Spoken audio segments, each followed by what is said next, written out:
Okay, today's lecture, interoperable digital design, second week. Okay, we are talking about interoperability in digital design. So, as the second week issue, today we are going to deal with some parametric modeling. Okay. According to the schedule, we are in the interoperability issue regarding building information modeling and 3D computer graphics. 2 weeks from now, we will have midterm exam as scheduled. Okay. Okay. In the middle of that university festival, 21st, and 22nd.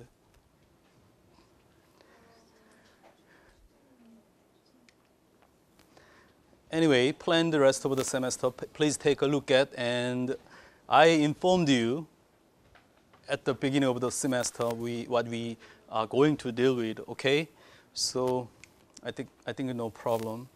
And here is the to-do list for today. Okay, only 2 render shots using 3D Max, and all others are some parametric modeling using Autodesk Vasari, Revit. Okay. So you have to submit Revit family file, project file, and screenshot. We're gonna deal with those 2 parts. Actually, today's focus is to make a comparison between geometric modeling, geometric design versus parametric modeling, okay? Parametric design by using your own lab exercise issues using very different applications. Also, today's lecture briefly overview what are different and how to differently approach to each method, okay? Before having the lecture, I like to let you know 2016 version released, okay? So Revit 2016 available. You can download your own CD key and the file. And 3D Max 2016 also released, but we don't need to update Max. 3D Max Design 2016 is not yet released, so we are going to use 3D Max Design 2015 as the up-to-date application, okay? Anyway, you can download the latest version, 2016. Okay, let's quickly review some interoperability issues again, quickly. In our domain, our industry, AEC/FM industry, architecture, engineering, construction, and facility management, hopefully you will get your good job in this domain, this industry.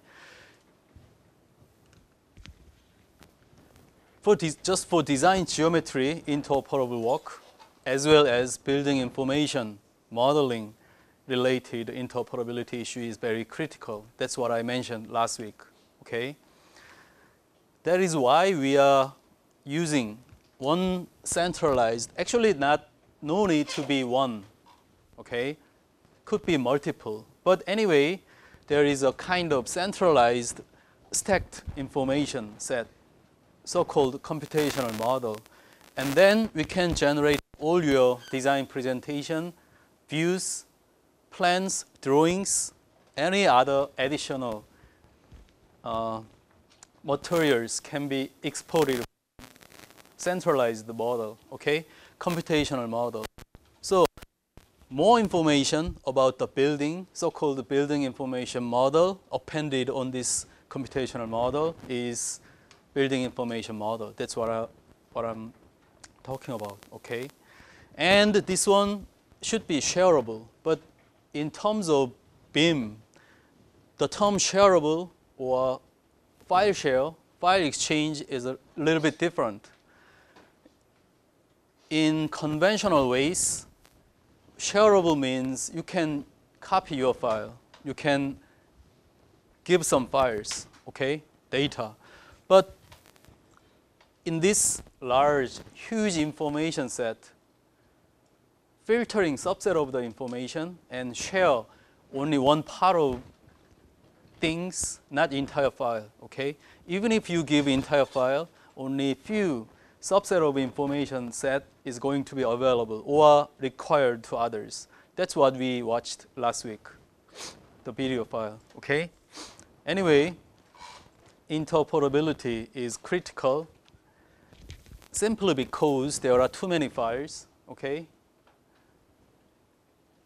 They are all extensions, okay? DOC extension means MS Word file, PDF file, DWZ, Autodesk drawing file, okay? SKP SketchUp files. Mostly they are containing design geometry only, but we need more information. Even if they are non-geometry, they are still necessary for design.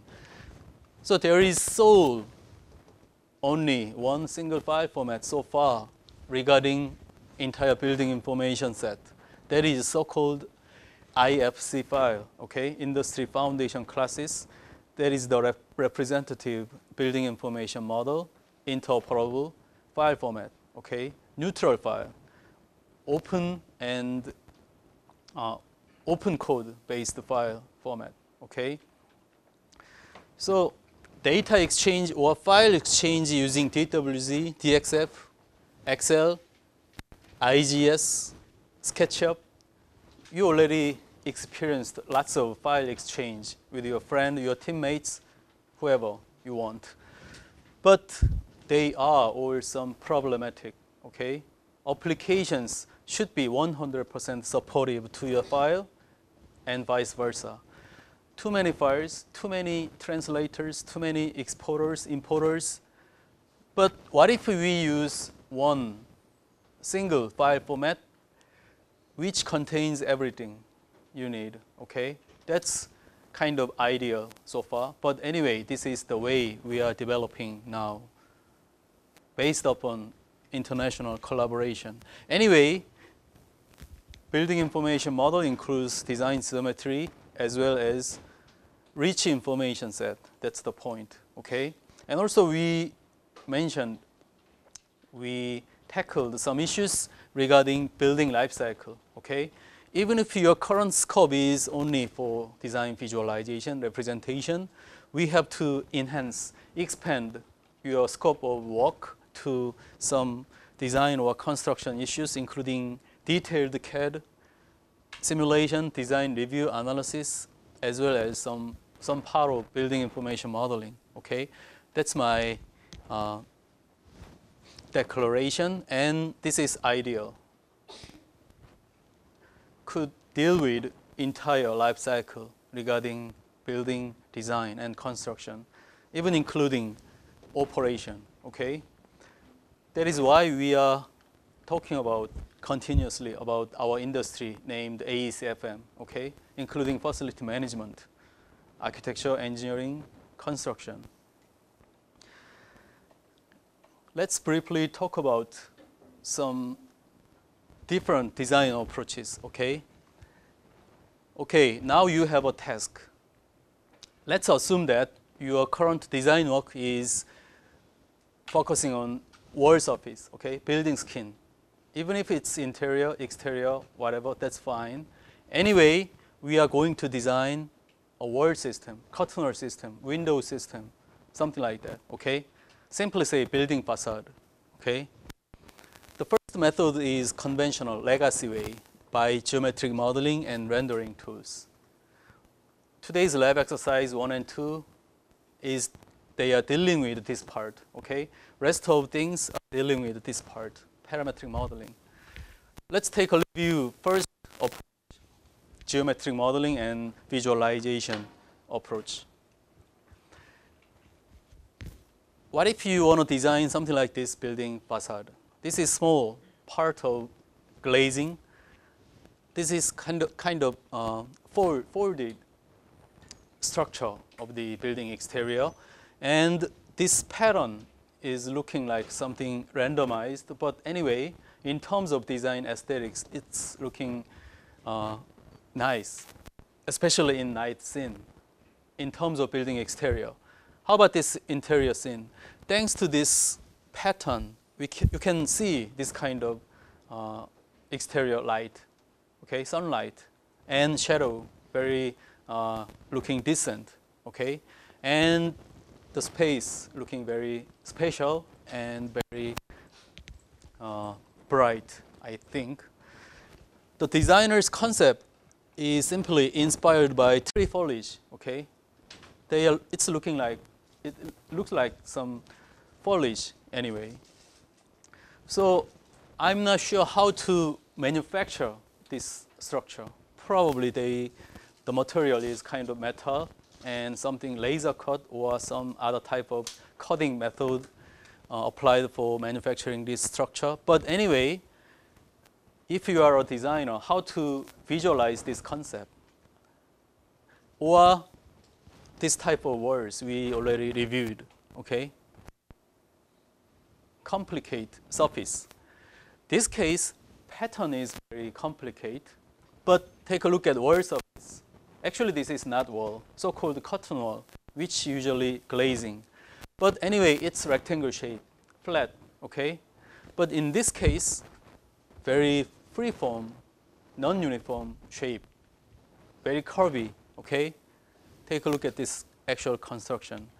One piece, every single piece of window structure is flat, but entire assembly of the surface is kind of very freeformed, covered, okay? How about this Dali Museum? We also took a look about this building roughly, but anyway, this one also has same situation. Anyhow, let's take a look at geometric modeling approach. This is 3D Max interface, AutoCAD interface, Rhino interface. Even in SketchUp, eventually they are same, okay? In Max, simply click splines, line, and draw it, okay? Draw entire pattern. I mean this pattern, okay? This pattern. You can draw it, okay? That's fundamental way, okay? Conventional way. But actually this is really time consuming. Something crazy, okay? So when you need to draw, we can draw, okay? But actually there are multiple utilities, geometric modeling utilities, something parametric. So in 3D Max, latest version, there are some polygon modeling options, some generate topology tool, and this tool supports any type of randomized patterns you can create, okay? So using this graphite modeling tools, you can generate very complicated or even unexpected patterns can be generated by using some computational algorithms, okay? Random algorithm, whatever. So if you assign amount of actually enough segments on your surface, on your box, whatever, it can be easily converted into this type of structure, okay? So this is Max interface, but all other tools have similar functionality, similar utilities, okay? Theta is something for texture patternizing. If you have your friends in textile design, probably they can use this one, something like this, Theta related patterning skills or mechanisms. Anyway, by using this one, you can control size, iteration, smooth some algorithms, and then you can generate something like this, okay? Quickly review the interface. In editable poly mode, put amount of segments and simply convert this type of shape using just one click, okay? By using that topological pattern generation option. But this is still surface. What you need to do is shell, extrude, or something like that similar modifier so that you can generate this surface into 3D object, okay? This is an application. Simply that pattern into the model, last week model, okay? Your lab exercise model, and then you can generate this kind of option.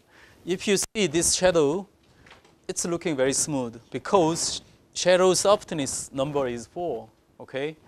But if you change shadow softness number 0, and then you can see something like this render output using mental ray, okay? Technically, same to the one that I showed you before, earlier slide, okay?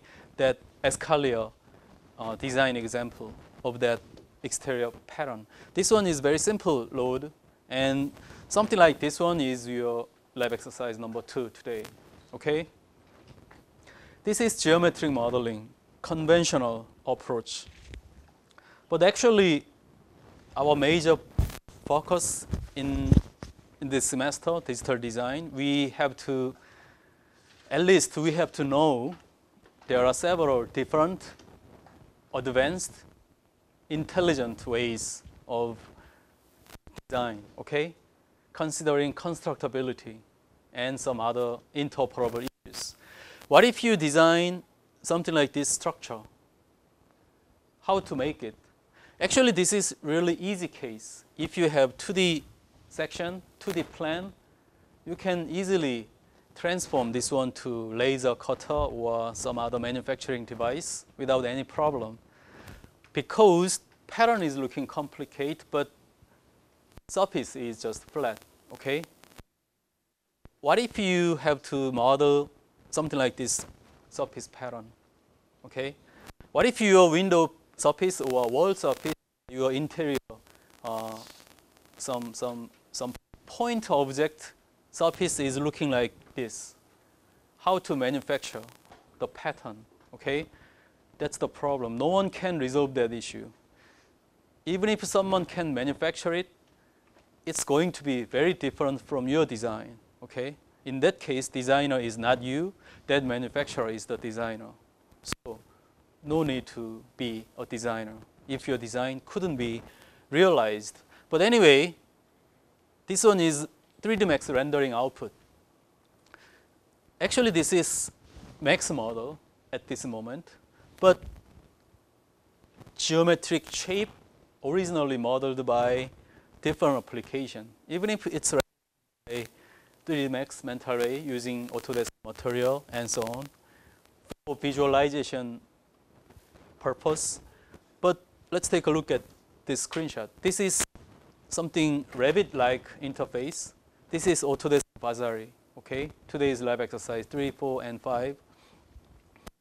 In this tool, we can define the surface and the part and make an assembly. I would like to show you some process slide by slide, simply because this is totally different approach from 3D Max or SketchUp. They are just geometric modeling tool. You have to take care of polygons, lines, something like that. But in this case, you have to take care of part assembly and surface edit by using control vertices, okay, control point. So I believe this is even much advanced one. So interface is very comparatively easier than before, much easier than 3D Max, I think. But anyway, they are totally different. So probably you may be very feeling difficult for today's lab exercise. That is why I would like to introduce you something different aspects from geometric modeling. Let's take a look at, now you can recognize the difference explicitly. This is Vasari interface, and if you choose one of the panel, you can find out this one has rectangle family, number 4, and this one has dimension, okay? Properties on the property window, and this one has 3D view and some several object tree browser. But anyway, this one single piece is kind of iteration, okay, for making this surface. So what you need to do is, firstly, to define this part first, okay? To define this part, okay? Because patterning means iteratively deploy this pattern again and again in y direction using some different geometric curve, whatever. So this is one single part, and this is the screen of the definition for that part. What if you fix width and thickness, depth, and x, y lengths? In that case, that is just geometric model, not parametric model, not adaptive model to any surface. So this one supposed to be flexible, okay?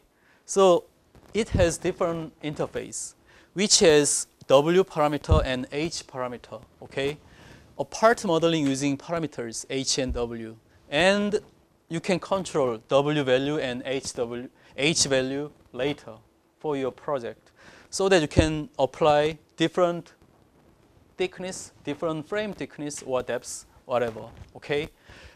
Take a look at this geometry. This one is looking kind of very thick, but in actual application, looking reasonable, okay? Anyway, this is part definition, part modeling. Secondly, you have to define your project.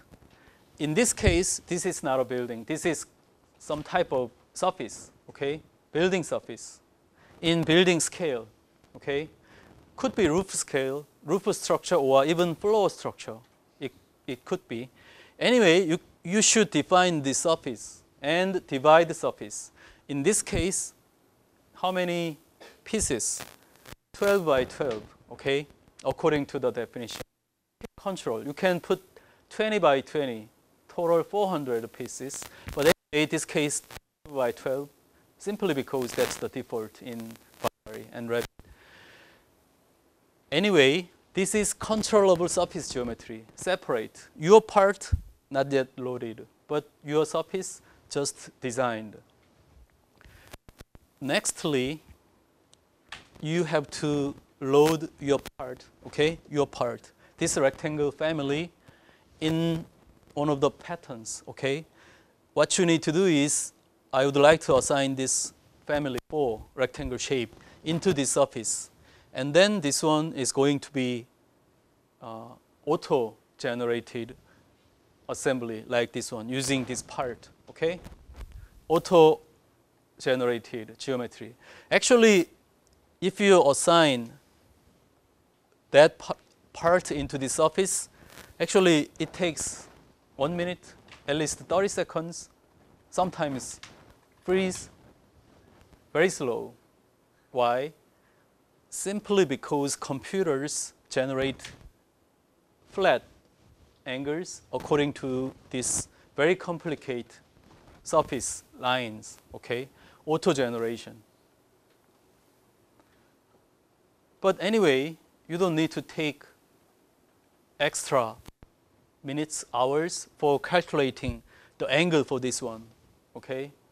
In 3D Max, you have to take care of something like that issues, but this one is kind of auto-generated one. Take a look at this part and this part.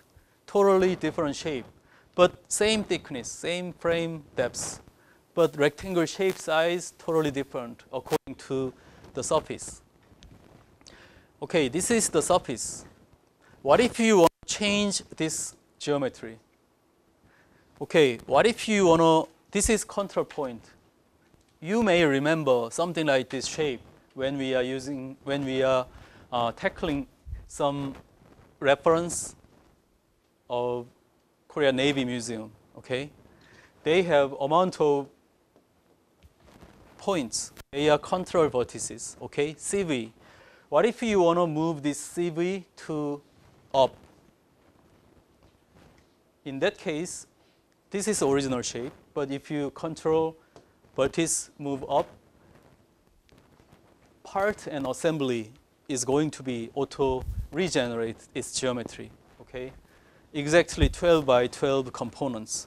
This is parametric modeling approach for making and generating part and assembly design for your project. So hopefully now you can easily recognize how can model this one, okay? Even in early phase of design. regarding interoperability issues, simply say regarding constructability, regarding how to make it, okay, how to realize it. So these triangular shape patterns can be loaded to this curvy surface by using that parametric modeling approach, okay? Even if early phase of design is looking very geometric and something different from the output model. And also Dali Museum example, this is, I told you this is one type of good example which adapt parametric modeling even in early phase of design by using Vasari, Revit, or similar parametric tools so that they can design and anticipate actual construction process and some other rest of process, something beyond the design process at the beginning of the design. Anyway, at the end, output can be realized in this way. So, as I mentioned before, rectangle shape to your own surface design, same part to totally different surface, and your design building facade. This building skin, this facade totally affect to building exterior as well as building interior, okay? So you can study like this way, or simply you can change different type of pattern. Actually, they are very simplified examples, only 2 parameters, okay? Height, width, and triangular shape. What if you design this part really complicate one? Really complicate and very systematic and something very unique. Even if you design something else, whatever it is, it can be loaded to your surface, any type of surface. But there is a problem. Computer speed or some memory issues and so on. This process requires amount of really, really complicated behind technology and calculation. Instead, you don't need to spend your brain power much compared to legacy approach. Anyway, this one is kind of intelligent way, simply because intelligently computer calculates any type of design applications. So the question is, what if your design pattern is very complicated? Not this kind of simple one. We are going to use this kind of simple examples today, but your design can be very complicated, okay? It doesn't matter. Still under the development. Next question is, what if your building design has very complex surface? Anyway, 2 separate approach, okay? Usually we are dealing with this part or this part separately by using SketchUp, Max, or there is even no such concepts, this kind of part and assembly concepts. Only some downloaded object and your building object, something like that approach. But anyway, m variables, total n multiply m types of different problems you can encounter. So how to resolve that issues? That's the way of parametric modeling, okay? Something like this tool. So as I show you this one before, this is actual case, okay? Feito building at Sinsadong, near our school, okay? 가로수길. Anyway, the building shape is fixed, kind of for commercial reason. This one is just box shape, modern building. But this one supposed to be unique, okay, in this area. So architects and building owners are discussing how to make this building unique. So they try to make something very different variables in terms of building facade. And also this facade totally affects to building interior. People inside of this building to receive exterior environment through this glazing, this pattern system, this facade system, whatever. Anyway, building skin. So they study something like this, different skin panels, cotton panels, okay, by using same applications we are going to use today, okay? So this is at the end the final BIM model, and this is actual construction picture. They are totally same, okay? If this one is 3D Max design, they have to different simply because 3D Max file only for visualization. Manufacturer get that Max file and that is just a reference, not original source file for manufacturing or construction, okay? But in this case, parametrically defined BIM model could be one major source of actual manufacturing and constructing, erecting the building. Let me show you quickly for this different interface, okay? Please compare this process with SketchUp or 3D Max. This one is much intelligent, but different anyway. So probably you may feel something messy or something difficult. But anyway, carefully look at quick process, and then we are going to have actual lab exercise today. In this interface, this is building mass, okay? If this is 3D Max, this one is one of the box shape, okay? You have to click box in 3D Max, but in Vasari or Revit, Revit knows this is not a box, this is a building mass, okay? Actually not a building so far. This is possibly converted into building. That structure is so-called building mass. So click building mass, click create mass, and then you can generate something like this mass easily, quickly. And you can distort or update the geometry later. But anyway, if you click one surface, that is not a polygon, okay? In this Revit or Vasari, this application knows what should be. This surface is building skin, okay? And then you can put some patterns.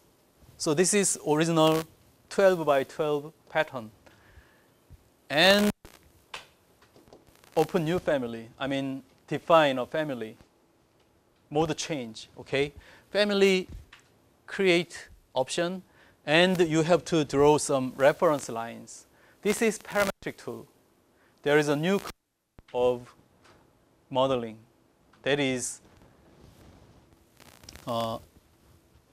set the plane and reference lines, reference points.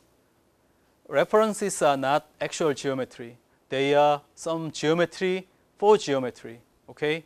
Anyway, defining reference and define a point, and take a look at this one.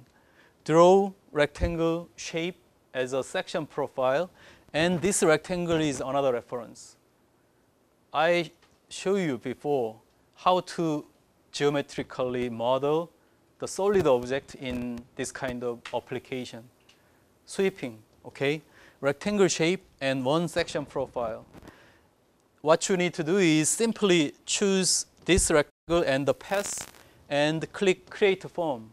And then this one is going to be generated in this type of shape, which has parameters, rectangle shapes parameters.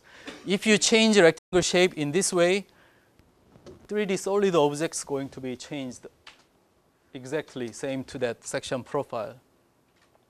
And then this one can be loaded into project, So you can find out there is a rectangle family pattern and simply assign it to this surface. And then entirely 12 by 12 patterns filled with something like that way. What if you distort this surface like this way? All assembly connections auto-regenerated, okay, without any problem. That's the way of generation. What if you export in DWG or FBX file? As you know, this is 3D Max render environment. Simply load this geometry and assign Autodesk metal material and render it. That's it, okay? different parameter. Actually, the same one, but this one has thinner depths. This one has really thick depths, okay? So you can simply change that one in Revit or Vasari, export DWG or FBX, whatever, and simply import in 3D Max, put some lights and render it just for design visualization purpose. In this mode, in this Max interface, if you update geometric shape, something could be broken or something is looking weird, something like that. But you saw how it works in parametric modeling too. No problems in their joint or connections. Anyway, two different approaches, okay? Of course, this type of geometric modeling is something kind of 100% of your tasks so far, okay, for your design studio. But actually, they have pros and cons. Geometric modeling, they are just dummy geometry, so easy and fast and free to edit each geometric subcomponent, such as point line, especially editable poly, and good to visualize, but just a design model, okay, not reusable. Iteratively, you have to design model again and again for different design. But parametric modeling is reusable, beam supportive. You can apply any type of surface or building, interior, exterior, whatever, but comparatively hard to edit geometric shape because this one has constraints, parameters, which supports real-world object, physics, something like that. And not good to visualize because this one is heavy application, very slow sometimes. Anyway, actual conclusion is here. If you know only SketchUp, you can do only SketchUp can do, okay? But if you know pros and cons of each application, I'm not talking about you have to use only BIM applications. BIM applications has amount of limitations and problems so far, but it has good features, pros, okay? You have to take advantages of BIM tools pros and SketchUp's pros and so on. Remove cons for your design, okay? Anyway, we are designing something. Even in the definition of design computing, that is equivalent to design, not computing. That's what I'm talking about, okay? So you have to know, we have to deal with various type of applications, but unfortunately, we don't have time to train Rhino, SketchUp, V-Ray, Mental Ray, 3D geometric modeling, parametric modeling, BIM-based architectural modeling, BIM analysis, too many things to deal with. So that's why I'm talking about some behind the technologies and mechanisms, okay? Fishing, okay? So let's move to the lab exercise after the break, okay?